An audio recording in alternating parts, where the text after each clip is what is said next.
अध्याय के लिए कल्याणकारी कर्म क्या है, इसके बारे में गरुड़ पुराण बताता है। सबसे पहले भूमि को गोबर से तोपना चाहिए, फिर जल की रेखा से मंडल बनाकर उस पर तिल और कुछ घास बिछाकर मरणासन्न व्यक्ति को उस पर सुला देना चाहिए। उसके मुंह में पंचरत्न स्वर्ण आदि डालने से सब पापों को जलाकर मुक्त कर देता है। भूत प्रेत आत्माएं और यम के दूत अपवित्र स्थान और जमीन के ऊपर रखी चारपाई से मृत शरीर में प्रवेश करते हैं।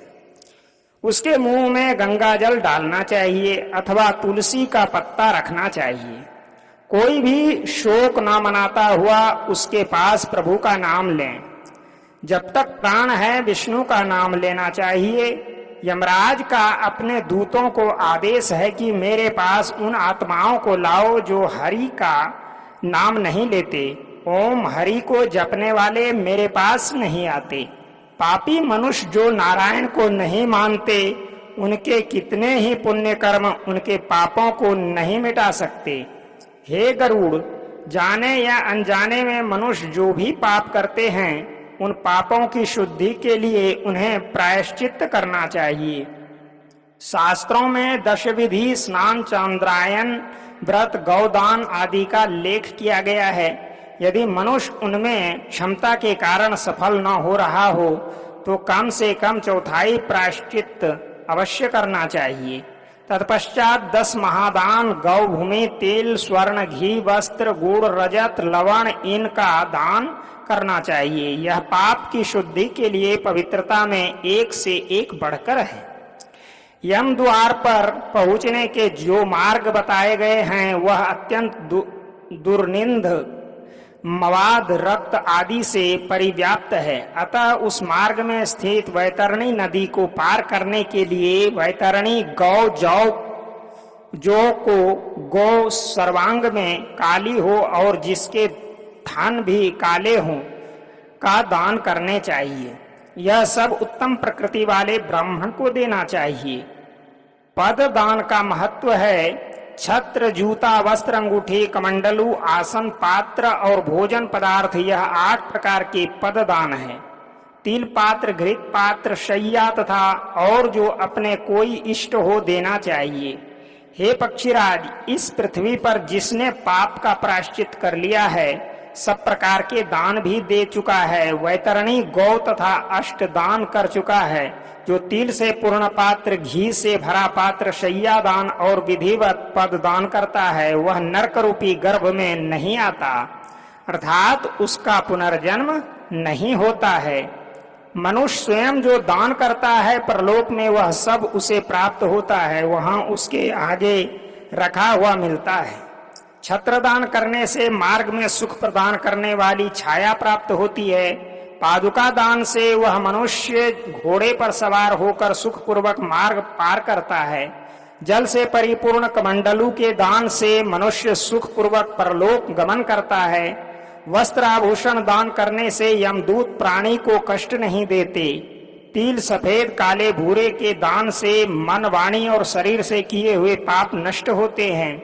सभी साधनों से युक्त शैया दान से स्वर्गलोक में 60,000 वर्ष तक इंद्रलोक। इसके अतिरिक्त गौदान देते समय नांदा नाम के उच्चारण करने से वैतरणी नदी में नहीं गिरता। दुखद और बीमारी के समय तिल, लोहा, सोना, रुई का वस्त्र, नमक, 7 अनाज भूमि का टुकड़ा देने से पाप कर्मों की शुद्धि होती है। लोहा दान करने से यम की नगरी में नहीं जाता। लोहे का दान हाथों को जमीन के साथ छूते हुए देना चाहिए। यह राज के हाथों में कई प्रकार के लोहे के अस्त्र होते हैं। यह दान उन अस्त्रों के प्रभाव को कम करता है।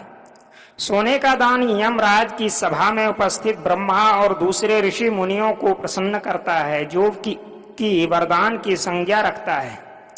रुई के वस्त्र से यमदूत कष्ट नहीं देते हैं। 7 अनाजों के दान से यम द्वारों पर तैनात कर्मचारी आनंदित होते हैं। भूमि के टुकड़े पर जिस पर फसल हो देने से इंद्रलोक की प्राप्ति होती है। पूरे होश में रहते हुए एक गौदान बीमार अवस्था में 100 और मरणासन्न के समय 1000 गौ दान करने के बराबर है। एक गौ केवल एक जन को ही दी जानी चाहिए। वह यदि इस गौ को बेचता है या किसी दूसरे के साथ इसका बंटवारा करता है तो उसका परिवार 7 पीढ़ियों तक पीड़ित रहता है। गौदान करने की विधि है, काली या भूरी गौ के सींगों पर सोने का पत्र और पैरों में चांदी पहनाए हुए हों। इसका दूध पीतल के बर्तन में निकाले, गौ के ऊपर काले कपड़े का दोशाला डाले, दूध वाले बर्तन को ढककर रुई के ऊपर रखे। इसके पास यमराज की एक सोने की मूर्ति, एक लोहे का टुकड़ा पीतल के बर्तन में घी, यह सब गौ के ऊपर रखे। गन्ने की पौरियों से रेशम की डोर से बंधा एक फट्टा बनाकर धरती में एक गड्ढा बनाकर पानी से भरे और फट्टा को गौ की पूंछ पकड़कर पैर फट्टा पर रखकर ब्राह्मण को दान दक्षिणा नमस्कार करके मंत्र का उच्चारण करते हुए भगवान विष्णु से नम्र प्रार्थना करे कि हे प्रभु, आप सब प्राणियों की दाता, रक्षक और कल्याणकारी हैं। आपके चरणों में यह उपहार भेंट करता हूँ। वैतरणी नदी को नमस्कार करता हूँ। हे गौ माता, आप देवी शक्ति के रूप में मेरे पापों का खंडन करें। फिर हाथ जोड़े हुए यमराज को गौ की प्रतिमा में देखते हुए इन सब के गिर्द एक चक्कर लगाकर ब्राह्मण को दान में दे। गौदान के लिए शुभ समय स्थान है सभी नहाने वाले पवित्र स्थल, ब्राह्मणों के निवास स्थान, सूर्य चंद्र ग्रहण, नए चांद वाले दिन। पूरी संपत्ति धन अपने हाथों से दान में दी हुई का प्रभाव सदा ही रहता है। धन संपत्ति, पत्नी, परिवार सब विनाश होने वाले हैं, इसलिए पुण्य कर्मों को संचित करो। पुण्य दान छोटे बड़े से मेरे को कोई फर्क नहीं पड़ता। लालच के कारण जो पापी लोग बीमारियों में पुण्य दान नहीं करते वह सदा दुखी ही रहते हैं। पुत्र पौत्र भाई बंधु मित्र जो मरणासन्न व्यक्ति के लिए दान पुण्य नहीं करते उन्हें ब्राह्मण हत्या का पाप लगता है।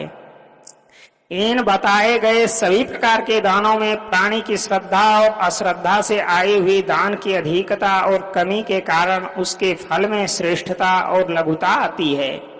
भूमि पर बने इस मंडल में ब्रह्मा, विष्णु, रुद्र, लक्ष्मी तथा अग्नि देवता विराजमान हो जाते हैं, अतः मंडल का निर्माण अवश्य करना चाहिए।